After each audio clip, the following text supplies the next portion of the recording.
He still needed to fulfill these urges that were in him.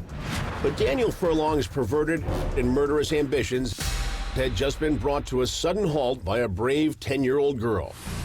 I almost got killed. Furlong, a 65-year-old grandfather, had lured Mackenzie Stafford into the garage of his Michigan home and attacked her. I think, wow, I'm gonna die. But the quick-thinking youngster had fought him off. I just turned around and kicked him and punched him.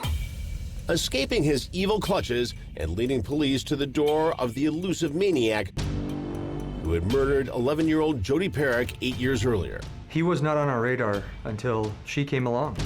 She's the one that broke the case. And after being arrested, Furlong would admit to police he planned on killing Mackenzie too. What would have happened if she hadn't gotten away from you? Probably an income like Jodi happened. But I'm not a serial killer, if that's what you think. But police believe Furlong had targeted other victims after finding a list of names of young neighborhood girls, including Mackenzie, written on a wall in his garage. What was that for? I don't know why I had them all wrote down. I think you do. No, I don't really. Furlong finally admits they were all girls who knew his grandson. So, were you waiting to do this? Waiting for an opportunity for one of these girls to make themselves available to do this again? Oh, I had plenty of opportunities because all these girls were in my house. Hanging out with your grandson. Well, yeah. But there were other people there, so were you waiting for an opportunity when you were alone? Right.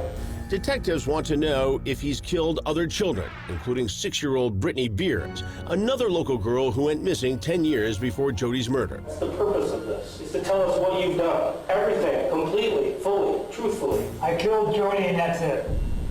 I didn't kill anybody else. That's how I got it true.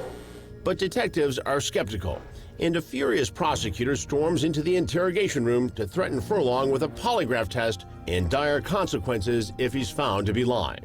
I don't believe you. I don't believe you. So you need to think about this.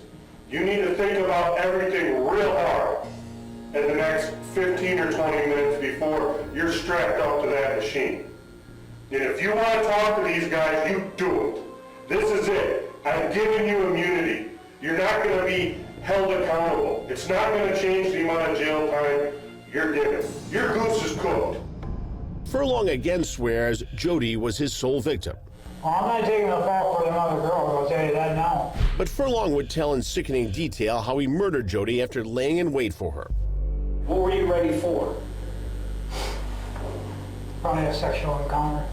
Okay. Tell me about that. Tell me why that was going through your head. And be honest. I just wanted to have sex. Furlong says, like Mackenzie, Jodi Parrack came riding by his home on her bike. And I asked this girl to come over to help me move some stuff. She got off her bike, came up to the house.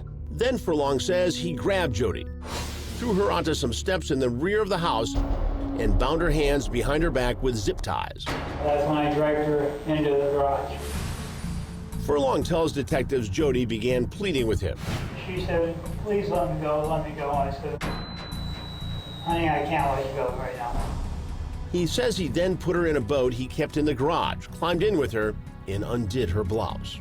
And then I started playing with her and stuff. She didn't resist or nothing like that.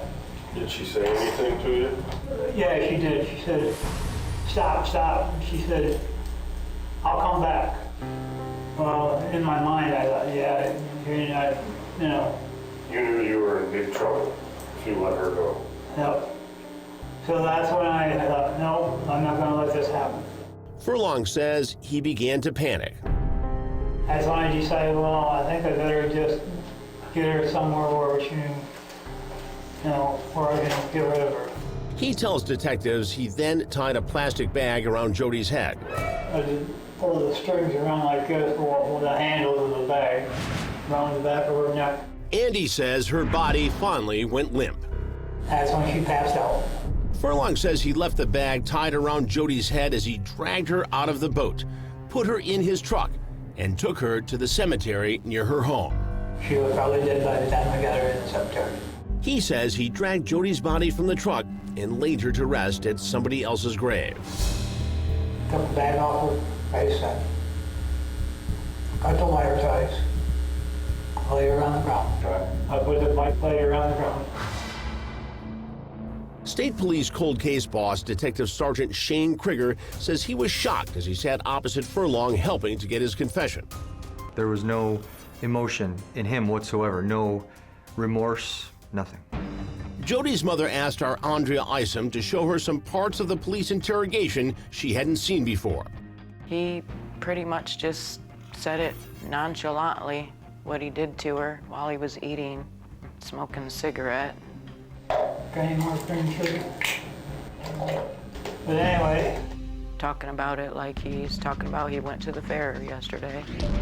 Furlong had gone uncaptured for 8 years after murdering Jodi, leaving her mother in a state of perpetual anguish. Every day, all I could think about was, who was it running that day over again in my mind? Was there something I missed?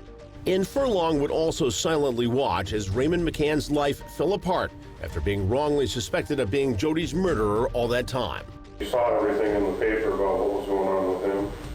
What did you think then? I just thought I was in the clear. But after Furlong's confession, it was Raymond McCann who thought he was finally in the clear. Obviously, I'm happy. I'm thinking, okay. That is, until he is then suspected of knowing Daniel Furlong. I was still being accused of being knowledge or being part of it.